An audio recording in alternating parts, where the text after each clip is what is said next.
आज की 10 बड़ी खबरें। पश्चिम बंगाल की मुख्यमंत्री ममता बनर्जी ने बड़ा ऐलान किया है।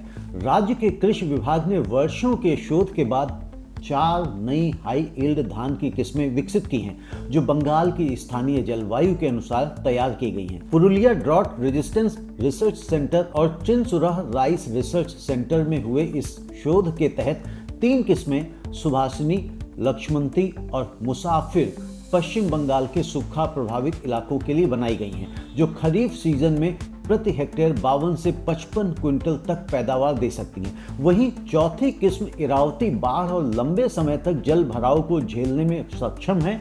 2011 के बाद से राज्य अब तक 25 नई फसल किस्में विकसित कर चुका है, जिनमें 15 धान की किस्में शामिल हैं, जिसका मकसद जलवायु परिवर्तन से फसल नुकसान कम करना और किसानों की आय बढ़ाना है। फिलीपींस द्वारा फरवरी में लगभग 3 लाख मीट्रिक टन चावल आयात करने की योजना के चलते वियतनाम में चावल की कीमतें स्थिर रहने की उम्मीद है। बाजार सूत्रों के मुताबिक सीमित आयात मात्रा और वियतनाम में बढ़ती विंटर स्प्रिंग फसल आपूर्ति के कारण कीमतों में कोई बड़ा उछाल नहीं आएगा। हालांकि फिलीपींस 2026 में घरेलू किसानों को समर्थन देने के लिए आयात सीमित कर रहा है, लेकिन आपूर्ति संतुलन बनाए रखने के लिए एक नियंत्रित आयात विंडो खोली गई है। विशेषज्ञों का कहना है कि सीमित कोटा निर्यातकों की फ्लेक्सिबिलिटी घटाता है, जिससे कीमतें दबाव में बनी रहती हैं और वियतनामी निर्यातक आक्रामक ऑफर जारी रखे हुए हैं। भारत के सी फूड एक्सपोर्ट को नई दिशा देने के लिए केंद्रीय मत्स्य पालन मंत्रालय एक बड़ा कदम उठा रहा है। 21 जनवरी 2026 को नई दिल्ली में आयोजित फिशरीज राउंड टेबल में करीब 80 देशों के राजदूत और उच्चायुक्त हिस्सा लेंगे। बैठक की अध्यक्षता केंद्रीय मंत्री राजीव रंजन सिंह करेंगे। इस दौरान भारत के सी फूड के लिए नए निर्यात बाजार, टिकाऊ और traceable fishery products, value added export, निवेश ज्वाइंट वेंचर, टेक्नोलॉजी ट्रांसफर और क्षमता निर्माण जैसे मुद्दों पर चर्चा होगी। सरकार का लक्ष्य है कि भारत के सी फूड प्रोडक्ट्स को ग्लोबल स्टेज पर और मजबूत पहचान मिले। भारत के एमएसएमई सेक्टर से जुड़ी बड़ी खुशखबरी सामने आई है। फाइनेंशियल ईयर 2025-26 में एमएसएमई का योगदान देश के जीडीपी में करीब 30% तक पहुंच गया है, जो कोविड के बाद फाइनेंशियल ईयर 2021-22 में 27.3% था। यह बढ़त औपचारीकरण, बेहतर क्रेडिट एक्सेस और घरेलू वैश्विक वैल्यू चेन में मजबूत भागीदारी के कारण आई है।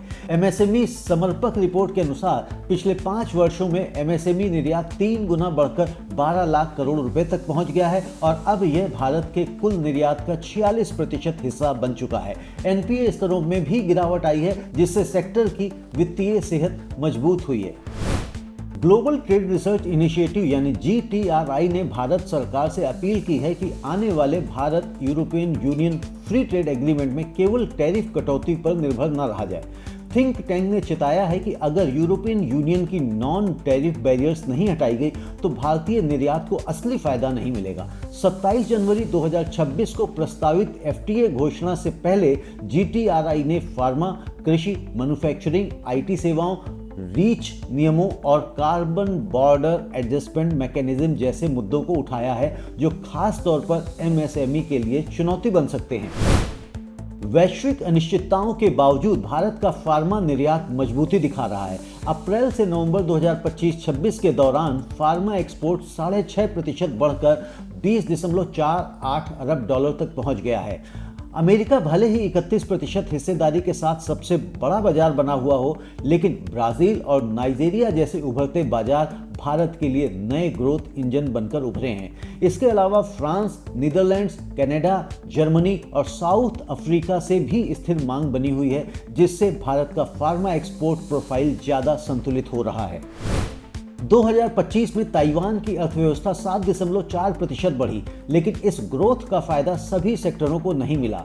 AI हार्डवेयर और सेमीकंडक्टर एक्सपोर्ट ने जहां अर्थव्यवस्था को रफ्तार दी, वहीं मशीनरी, मेटल और केमिकल जैसे पारंपरिक उद्योग अमेरिकी टैरिफ और मजबूत ताइवान डॉलर के चलते दबाव में रहे।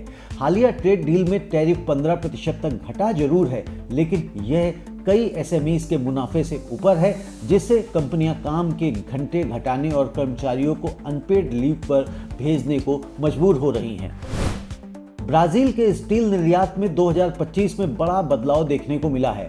कुल स्टील निर्यात 14% बढ़कर 10.97 मिलियन टन पहुंच गया, जिसमें यूरोप को शिपमेंट दोगुना हो गया। अमेरिकी टैरिफ के चलते ब्राजील ने अपना निर्यात यूरोप की ओर मोड़ा है।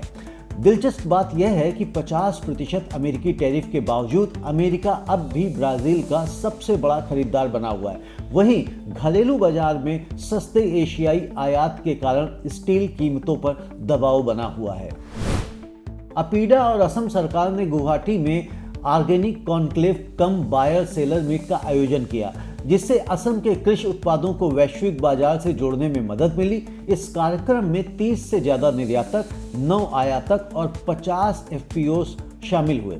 असम जोहा चावल, फल सब्जियां, मसाले और ऑर्गेनिक उत्पादों को प्रदर्शित किया गया। सेशंस में ऑर्गेनिक सर्टिफिकेशन, लेबलिंग और इंटरनेशनल कंप्लायंस पर खास जोर दिया गया है। भारत में सी वीट को सनराइज सेक्टर के रूप में बढ़ावा देने की दिशा में बड़ा आयोजन होने जा रहा है।